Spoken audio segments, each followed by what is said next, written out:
एक गांव में एक बनिया था जो 5 रुपए की एक रोटी बेचा करता था। उसे रोटी की कीमत बढ़ानी थी, लेकिन बिना राजा की अनुमति कोई भी अपने दाम नहीं बढ़ा सकता था। कुछ दिनों बाद राजा के पास बनिया पहुंचा और बोला, राजा जी, मुझे रोटी का दाम 10 करना है। राजा बोला, तुम 10 नहीं 30 रुपए करो। बनिया बोला, महाराज, इससे तो हाहाकार मच जाएगा। राजा बोले, इसकी चिंता तुम मत करो, तुम 10 रुपए दाम कर दोगे तो मेरे राजा होने का क्या फायदा। तुम अपना फायदा देखो और 30 रुपए दाम कर दो। अगले दिन बनिए ने रोटी का दाम बढ़ाकर 30 रुपए कर दिया। शहर में हाहाकार मच गया और सभी जनता राजा के पास पहुंचे। बोले, महाराज, यह बनिया अत्याचार कर रहा है, 5 की रोटी 30 में बेच रहा है। राजा ने अपने सिपाहियों को बोला, उस गुस्ताख बनिए को मेरे दरबार में पेश करो। बनिया जैसे ही दरबार में पहुंचा, राजा ने गुस्से में कहा, गुस्ताख, तेरी यह मजाल, तूने बिना मुझसे पूछे कैसे दाम बढ़ा दिया। यह जनता मेरी है, तू इन्हें भूखा मारना चाहता है। राजा ने बनिए को आदेश दिया, तुम रोटी कल से आधे दाम में बेचोगे, नहीं तो तुम्हारा सर कलम कर दिया जाएगा। राजा का आदेश सुनते ही पूरी जनता ने जोर से बोला, महाराज की जय हो, महाराज की जय हो। अब नतीजा सुनिए। अगले दिन से 5 की रोटी 15 में बिकने लगी। अब जनता भी खुश, बनिया भी खुश और राजा भी खुश। निष्कर्ष, जनता को मूर्ख बनाने में माहिर को ही जनता कुशल शासक मान लेती है।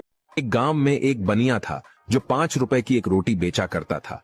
उसे रोटी की कीमत बढ़ानी थी, लेकिन बिना राजा की अनुमति कोई भी अपने दाम नहीं बढ़ा सकता था। कुछ दिनों बाद राजा के पास बनिया पहुंचा और बोला, राजा जी, मुझे रोटी का दाम 10 करना है। राजा बोला, तुम 10 नहीं 30 रुपए करो। बनिया बोला, महाराज, इससे तो हाहाकार मच जाएगा। राजा बोले, इसकी चिंता तुम मत करो, तुम 10 रुपए दाम कर दोगे तो मेरे राजा होने का क्या फायदा। तुम अपना फायदा देखो और 30 रुपए दाम कर दो। अगले दिन बनिए ने रोटी का दाम बढ़ाकर 30 रुपए कर दिया। शहर में हाहाकार मच गया और सभी जनता राजा के पास पहुंचे। बोले, महाराज, यह बनिया अत्याचार कर रहा है, 5 की रोटी 30 में बेच रहा है। राजा ने अपने सिपाहियों को बोला, उस गुस्ताख बनिए को मेरे दरबार में पेश करो। बनिया जैसे ही दरबार में पहुंचा, राजा ने गुस्से में कहा, गुस्ताख, तेरी यह मजाल, तूने बिना मुझसे पूछे कैसे दाम बढ़ा दिया। यह जनता मेरी है, तू इन्हें भूखा मारना चाहता है। राजा ने बनिए को आदेश दिया, तुम रोटी कल से आधे दाम में बेचोगे, नहीं तो तुम्हारा सर कलम कर दिया जाएगा। राजा का आदेश सुनते ही पूरी जनता ने जोर से बोला, महाराज की जय हो, महाराज की जय हो। अब नतीजा सुनिए। अगले दिन से 5 की रोटी 15 में बिकने लगी। अब जनता भी खुश, बनिया भी खुश और राजा भी खुश। निष्कर्ष, जनता को मूर्ख बनाने में माहिर को ही जनता कुशल शासक मान लेती है।